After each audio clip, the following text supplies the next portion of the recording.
In the near future, overpopulation and climate change have brought global destruction to Earth. An organization known as the Uniting Ranger Corps is formed in order to organize an evacuation of the planet, and humanity gets to settle in a space colony called Nova Prime. Seeing as humans are now vulnerable, a race of aliens called Skrell sends a bunch of Ursas to invade. These Ursas are vicious predators that were bred to kill humans, and although they're blind, they're able to hunt people by detecting the pheromones they secrete when frightened. To stop the invasion, the Rangers fight the Ursas with their blades, and Prime Commander Cypher proves himself a hero when he learns how to suppress his emotions. By not showing any fear, a person becomes invisible to the Ursas. This is a technique known as ghosting. A few years after the war, Cypher's son Katai is a cadet at the Ranger Academy because he wants to be like his father. Even during the most basic of tests like jogging, he puts extra effort just to prove he's special. However, while his test scores are great, he isn't doing well in the field, and Katai doesn't get the promotion to Ranger that he wanted yet. Later in the evening, when Cypher returns home from a mission, Katai tells him he's failed to get promoted. Instead of showing comfort toward his son, Cypher stays cold as usual and comments Katai must have not been ready, because the commander knows what he's doing. Cypher always acts cold toward his family, as if he didn't know how to turn off the soldier mode, even demanding Katai to always call him sir and yelling orders at him at the table. After dinner, Cypher brings his wife Faya a gift he got from the mission and tells her that he'll be leaving the next day for Ifido to train cadets. However, after that mission is over, he intends to retire and work with her in the admin department. Faya is glad to hear that and points out he needs to spend more time with Katai, chat with him and be less distant. Katai needs a father, not a commanding officer. She thinks Katai has lots of insecurities because he blames himself for the death of his sister Senshi and tries to connect with her by reading her favorite book, Moby Dick. With this in mind, Cypher approaches Katai and tells him he'll come to Ifido with him. Sometime later, the crew gets ready to leave, and Katai notices a ranger with an amputated leg approaching his father to express his gratitude for saving him during the war with the Ursas. Cypher thinks it's not necessary, but the ranger still asks his friends to help him stand up to salute properly as a sign of respect for humanity's hero. Once the trip begins, Katai tries to connect with his father and tells him he's reading Moby Dick, but Cypher isn't much of a talker and keeps his answers short and cold. Then he tells Katai that he should sleep for the rest of the journey. Katai pretends to obey, but once Cypher is asleep, he leaves his seat to explore the ship. He finds a mysterious area with warning signs, but he enters anyway, and the guarding rangers immediately scold him for it. However, when they realize he's Cypher's son, they allow him to come in and see their cargo. It turns out they're transporting an Ursa, which will be used to teach the cadets how to ghost. The ranger dares Katai to touch the Ursa's shell and test his emotional control, but when Katai begins walking closer, he begins having flashbacks of the night his sister died. An Ursa had attacked their home, and Senshi put Katai inside a glass containment to keep the monster from smelling him. Right when Katai is about to touch the shell, the Ursa smells his fear and roars at him, startling him into stepping back. Meanwhile, Cypher wakes up and senses some strange vibrations, so he uses his ring against the ship wall to confirm there's danger coming. He rushes to tell the rangers to be on full alert, and orders Katai to put on his life suit and strap himself to his seat. Then Cypher goes to the cockpit and informs the pilots that they're heading toward an asteroid storm. Before they can correct their course, the ship begins shaking as it gets hit by the asteroids, making it lose an engine. Cypher orders the pilots to enter the nearest wormhole, that way they can travel to a different anchorage. The ship crosses the wormhole safely and appears near Earth, which the law says nobody should return to because of its dangers. Cypher wants to head somewhere else, but the pilots explain the ship has taken too much damage, meaning they must land as soon as possible. As the ship gets closer to Earth's atmosphere, it begins shaking again and Katai panics, so Cypher guides him to take deep breaths to calm him down. At that moment, the ship begins breaking apart, and Cypher is blown away by the wind as Katai falls unconscious. A moment later, Katai wakes up and discovers the ship has crashed. He leaves his seat to look for the others, but all the rangers he finds are dead. Luckily he finds Cypher and confirms he's still alive, so Katai sits by his side and waits for him to wake up. When Cypher gains consciousness, Katai explains to him that the ship's tail is gone, meaning the Ursa is gone as well. Cypher guides Katai to the cockpit to find the emergency beacon, but when he tries to use it he discovers it's broken. Afterwards, Katai puts Cypher on a stretcher and takes him to the ship's main computer, where Cypher checks the inventory and confirms there's another beacon in the ship's tail. Since both his legs are hurt, Cypher gives Katai the mission to find the tail, which the scanner says it's about 100 kilometers away. Then Cypher gives Katai his blade plus 6 vials of air filtration inhalers that will help him breathe in Earth's hostile environment.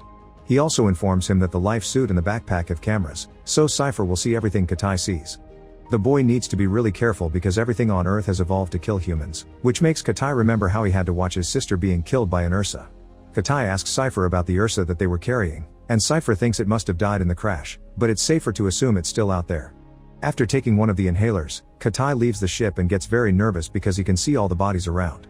To calm him down, Cypher makes him take the knee and reminds him to concentrate on the moment to overcome his fears. Then Katai begins his journey, which allows him to meet lots of animals he's never seen in his life. When he's climbing a cliff, he's startled by a spider on his hand, and when he reaches the top, he sees birds flying through the sky and cattle grazing on the plains. It's a stunning view, especially for someone that always lived in space. At that moment, Cypher releases a bunch of probes to find the Ursa, and he reminds Katai that the temperature heavily drops at night. To survive, he must find one of the many hot spots before it gets dark. Then Cypher scans his own injuries and confirms his leg bones are broken, making him consider taking some medicine to fight the pain. However, the label warns him that the shot could make him drowsy and impair his vision, and this makes Cypher think of the time his daughter called him during the war. Senshi had found an original copy of Moby Dick, which was a big deal because real books weren't around anymore. Cypher had acted very coldly toward her enthusiasm, and now he's starting to regret it, so he decides not to take the medicine. Moments later, Katai notices his suit has turned black. Cypher explains it's equipped with motion sensors, and the color black means there's a life form coming for him. Suddenly, a large baboon emerges from the woods, and Cypher advises Katai to stay still. However, Katai prefers tossing a rock at it to try to scare it away. This causes a whole group of baboons to come out and begin throwing rocks at Katai. The boy begins running as fast as possible, and Cypher guides him toward the nearest river to keep the baboons from following him. Katai quickly crosses the river, but even if the baboons aren't following him anymore, he keeps running with his blade out because he's too nervous and scared. Cypher has to yell at him to make him stop and take the knee so he'll calm down. At that moment, Cypher notices there are toxins in Katai's bloodstream and asks his son to check his body. Katai discovers he has a leech on his hand and immediately takes it off, but the toxin is still in his system. Cypher gives him instructions to inject the antidote, but since he's starting not to feel his hands anymore, Katai has to drop his body on the needle to make it stick and falls unconscious. A few hours later, Cypher notices the temperature is going down and forces Katai to wake up to find a hotspot, which is 10 kilometers away. Katai begins running as fast as he can, and while Cypher watches his son, he hears the computer inform him he needs an arterial shunt to treat his leg. Once again, Cypher refuses to take the medicine and goes through the procedure while enduring the pain. As he works, he thinks about Senshi's 19th birthday celebration, which he had to watch through a screen because he was on a mission. Senshi asked him to blow out the candles on her cake, and Cypher only accepted after lots of begging. The candles went out because younger Katai blew them for him. When Katai finally reaches the hotspot, he checks his equipment and discovers 2 inhalers are broken, but he lies to his dad and says he's got them all. Cypher sees a reaction on the screen that may indicate lying, but doesn't say more. Katai takes a vial and hides under a tree while it begins to rain, so he uses the chance to ask his dad how he managed to ghost during the war. Cypher tells him an Ursa once stabbed him in his shoulder with its pincer and during the struggle, they fell into the river. The Ursa tried to drown him, but when Cypher accepted his death, the pincer came out because the Ursa couldn't find him anymore. Cypher had understood that fear wasn't real even if anger exists, it's only a thing in people's thoughts about the future. The next morning, Cypher sends Katai to the waterfall because the probes have found some interesting readings. On his way there, Katai sees a pile of dead monkeys, proof of a greater danger. Once Katai makes it to the falls, Cypher makes him check his inventory, and Katai tries to lie about the inhalers again. Cypher calls out his lie and makes some calculations that indicate Katai won't be able to finish the mission without the inhalers, thus he orders him to abort the mission. Katai begins thinking about how he had to watch Senshi die and refuses to do that with his dad, so he tells Cypher he won't be a coward again. In fact, he thinks Cypher is the coward because he hadn't been home to protect his family when the Ursa attacked. Cypher ignores the jab and insists that Katai should turn around, but Katai ignores him and jumps off the falls, using his suit to glide through the air. At that moment, a huge condor shows up and begins chasing him, so Katai tries to steer to hide behind the waterfalls. However, the condor is fast and as soon as Katai comes out, the bird attacks him. Katai falls unconscious and Cypher loses all communication with him. Moments later, Cypher wakes up in the condor's nest with its chicks. He tries to leave quietly, but suddenly several lions show up, trying to get inside to eat. The condor attacks the pride, but many of them dodge it and keep on trying to enter. Katai manages to throw a lion out, and the condor grabs another, but when a third lion comes in, Katai has no choice but to use his blade. He doesn't want to fight, so instead he cuts a hole in the ground to make the lion fall. Once all the lions are gone, Katai leaves the nest, and he's devastated to see the condor mourning the death of all its chicks. Afterwards, Katai tries to contact his dad, only to discover his communicator is broken. Back in the ship, Cypher gets images from his drone showing the bodies of the rangers hanging on a tree, which means the Ursa is out and about. Cypher decides to record a message for his wife, simply saying he's lost their son. Meanwhile, Katai keeps traveling through the forest and hides inside a cave to avoid the night cold. Inside he finds drawings left by the caveman and many dangerous serpents that he avoids just in time. He makes some calculations about the distance he has left in his inventory. The chances aren't good, but he needs to try anyway. The next morning, Katai leaves the cave and notices the condor is following him. Thinking it wants to attack, Katai begins running away and soon he needs to use his last inhaler. Afterwards, Katai builds a small raft to sail down the river. When he takes a nap to rest, he dreams of Senshi appearing next to him, and he tries telling her that on the day of her death, he almost left the containment to help her. Senshi doesn't believe him but she doesn't mind, because she thinks he did the right thing by saving himself. She also thinks Cypher is mad at himself for what happened. Then Katai tries to recite Moby Dick to prove he's been reading it, but Senshi yells at him to wake up. Katai opens his eyes and discovers the raft has reached land. The temperature's starting to drop so Katai rushes to find a hot spot, but he isn't fast enough and falls unconscious on the ground as the plants surrounding him freeze. Katai thinks he'll die, but when he wakes up in the morning, he discovers something on top of him that kept him warm. It turns out it's the condor, who died to save him as thanks for fighting for its chicks. After thanking the creature, Katai continues his journey. It's getting hard to breathe, but finding a piece of the ship on the ground inspires him to keep going. Moments later, Katai finally finds the ship's tail, and he immediately puts his hands on more inhalers and a new blade. Then he investigates the area and finds the Ursa shell is open, confirming the monster left. Back on the ship, Cypher is dreaming about little Katai handing him his own blade.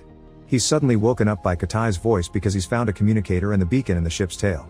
Cypher tries to talk to him, but Katai can't hear him because he's in the black zone.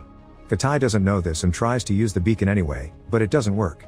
Frustrated and desperate, Katai begins throwing a tantrum, but soon he remembers his father's advice and takes the knee to calm himself down. Katai realizes that there's an interference in the area and that climbing the neighboring volcano should allow him to activate the beacon without obstructions. On his way to the volcano, Katai finds the body of a ranger, with the Ursa left there to scare him and trigger his pheromones. Katai tries his best to ignore it and keeps going until he reaches the base of the volcano, where he tries to launch the beacon again and fails.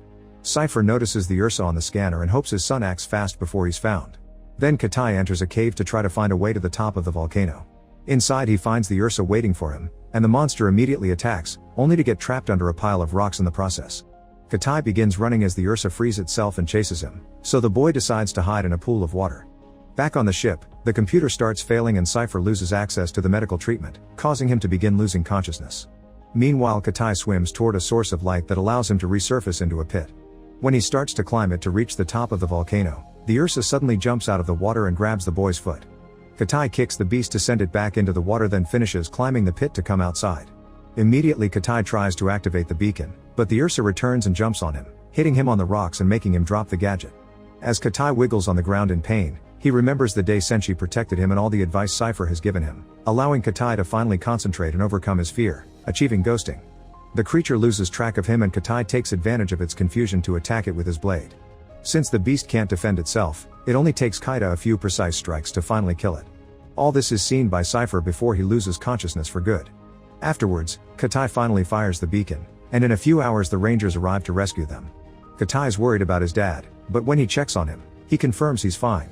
Cypher forces his sore body to stand up to salute his son with respect for his bravery, but Katai runs to hug his father as he says he wants to work with his mom. For the first time ever, Cypher hugs back and responds he also wants to retire. Make sure to subscribe and turn on notifications so you can watch more videos like this. Thanks for watching.